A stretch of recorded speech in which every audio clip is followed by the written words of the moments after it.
안녕하십니까. 신의균의 군사TV 디펜스 브리핑입니다. 오늘도 역시 아주 중요한 군사 안보 국방 무기 관련 소식 간추려서 브리핑 해드리겠는데요.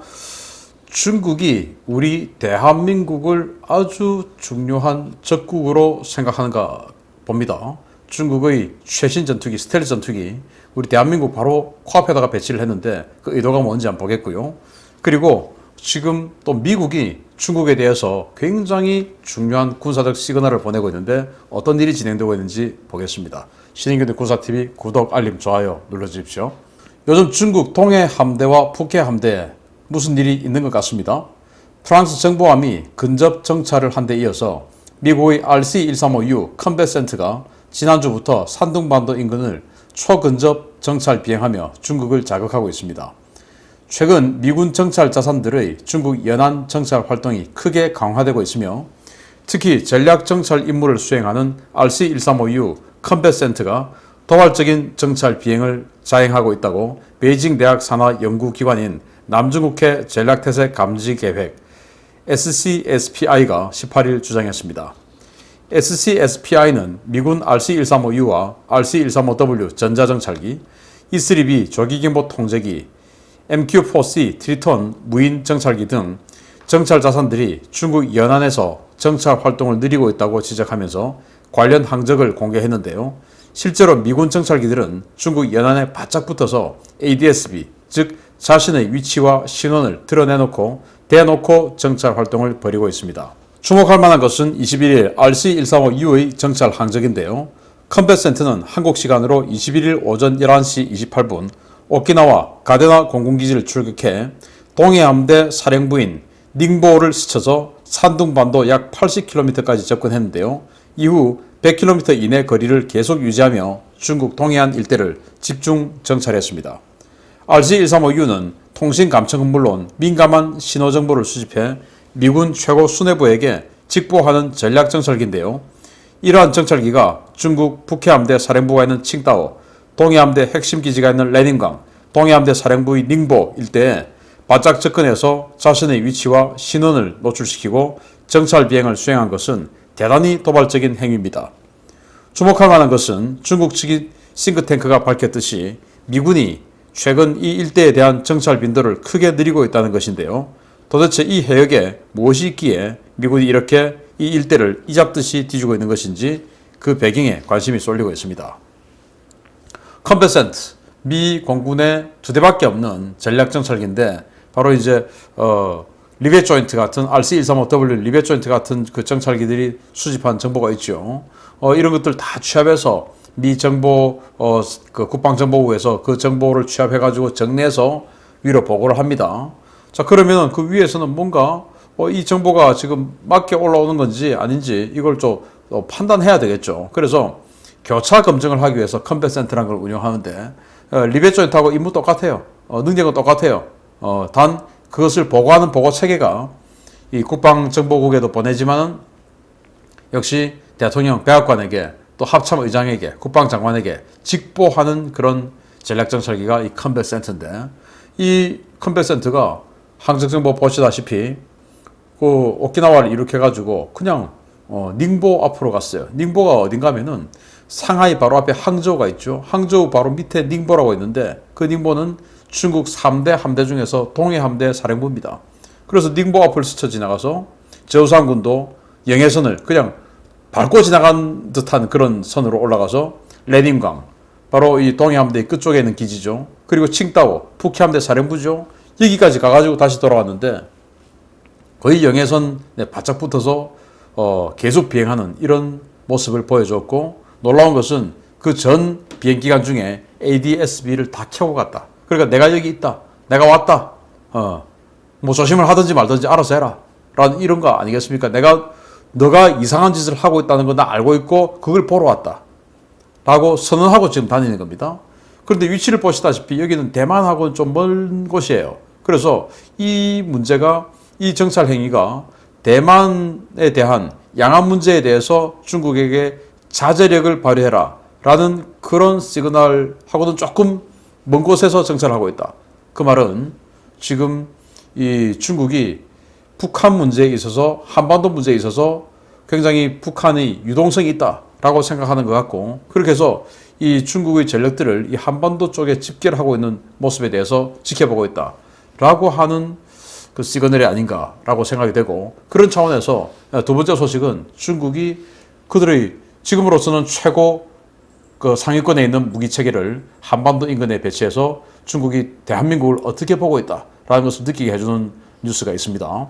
중국이 동부 전구에 이어서 북부 전구에서 제-20 전투기 비행대를 완편했다는 소식입니다. 정확하게 한반도를 겨냥한 부대에만 제-20이 우선 배치되고 있는 모양새입니다.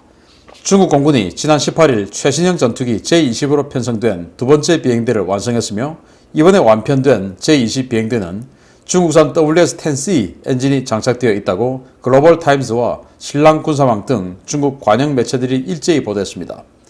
중국 매체들은 중국 공산당 중앙군사위원회로부터 강군 선봉 비행대의 칭호를 수여받은 북부 전구의 한 비행대가 제-20 전투기로 무장했으며, 중국 공산당 창당 100주년을 맞아 18일 기지 인근에서 제-26, J-10 등의 다른 전투기들과 공중 공연을 실시했다고 전했습니다. 중국은 강군 선봉 비행대가 어느 부대이고 어디에 배치됐는지 공개하지 않았는데요. 기체 단대호 표기 61X2X를 통해 추적한 결과 지난해 여름까지 J-11B 전투기를 운용하다가 최근까지 기종 전환 작업을 수행했던 제1 항공 여단인 것으로 확인되었습니다. 이 부대는 북중 국경선에서 불과 160km 떨어진 랴오닝성 안산의 테나오 공군기지에 주둔하고 있는데요. 이 부대의 모체가 되었던 제1항공사단도 6.25 전쟁 당시 한반도 침략의 선봉에 섰고, 현재도 유사시에 한반도에서 군사작전을 수행하는 전담부대로 지정되어 있는 것으로 알려졌습니다. 중국은 자국의 첫 제-20 실전 비행대를 안후이성 우후알리 공군기지에 주둔하는 제9 항공여단으로 선택해서 한반도를 자국 군사력의 최우선 타겟으로 삼고 있음을 시사했는데요. 두 번째 비행대도 남중국해나 대만 일대가 아닌 한반도 주변 기지에 배치함으로써 한반도를 향한 야욕을 다시 한번 드러냈다는 지적이 나오고 있습니다. 자, 이번 주가 6.25 주간이죠. 그래서 6.25 때 중공군의 개입으로 인해서 우리 통일이 좌절됐습니다. 북한의 선제 기습 남침으로 인해서 촉발된 6.25 전쟁, 그러나 신속한 유엔군의 개입, 그리고 인천 상륙작전을 통한 역전, 그로 인해서 유엔군 그리고 우리 군이 10월 1일 날 휴전선을 돌파하고 38선을 돌파하고 이제 북으로 넘어갔습니다. 뭐 조금만 더 갔으면 통일이 됐죠. 그런데 그해 가을 중공군이 개입을 했고, 평안북도 지역에 진출했던 이 미군들 그리고 한국군들, 그리고 함경도 지역에 진출했던 역시 미군과 한국군들 포위 섬멸당할 직전까지 갔다가 거의 뭐 패주해서 도망왔죠. 그로부터 전쟁은 3년을 더 했습니다. 그게 바로 중공군이었습니다. 그 중공군이 6.25 전쟁을 할 때 제일 선봉의 그 기지로 활약했던 곳이 바로 랴오닝성의 안산입니다. 랴오닝성 가보신 분들 아시겠지만, 일단 그 압록강을 넘으면 산악지대가 좀 펼쳐져요. 단둥하고 뭐 이쪽에 조금 산악지대가 펼쳐집니다. 왜냐하면 우리 한반도 북쪽 개발고원 쪽이 산악지대 아닙니까? 그 산악이 북한 중국 지역으로 가도 좀 펼쳐집니다. 그러다가 한 100km 정도 더 지나면 한 150km 정도 지나면 그때부터 완전히 평원이 펼쳐져요. 그 평원의 초입에 안산이 있습니다. 그 안산은 중국의 아주 군사 전략 기지로서 공군기지도 있고 육군기지도 있습니다. 지금이야 이제 편제 개편이 됐지만 과거 심양군의 38집단군 중에서 최고 핵심 사단이 주둔하고 있던 곳이기도 하고요.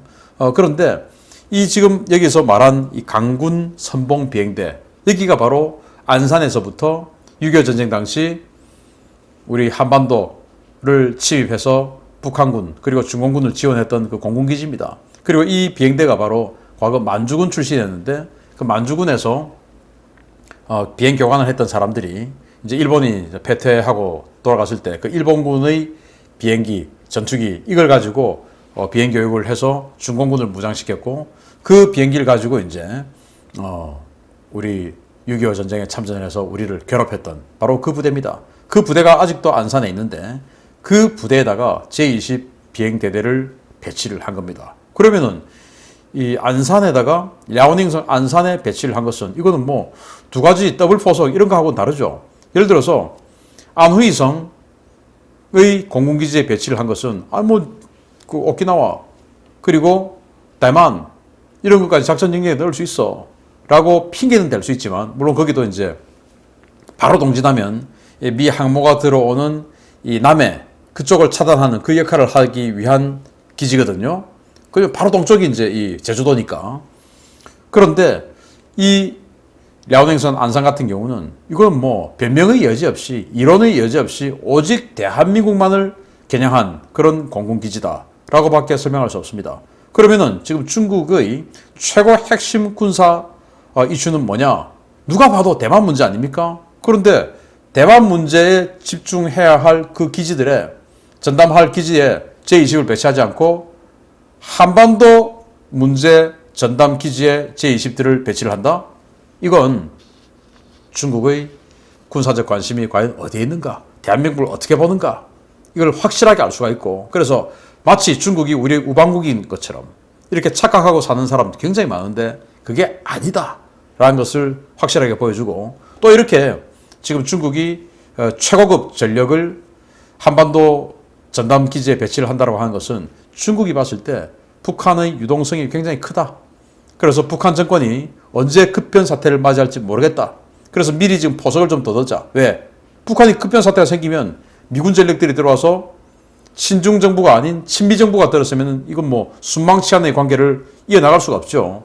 그래서 미리 포석을 두어서 북한 급변 사태 시에 미군이 들어온 것을 막아내려는 그런 선제적인 포석이 아니냐. 즉 북한이 지금 굉장히 유동적이다 라는 것을 다시 한번 보여주는 겁니다.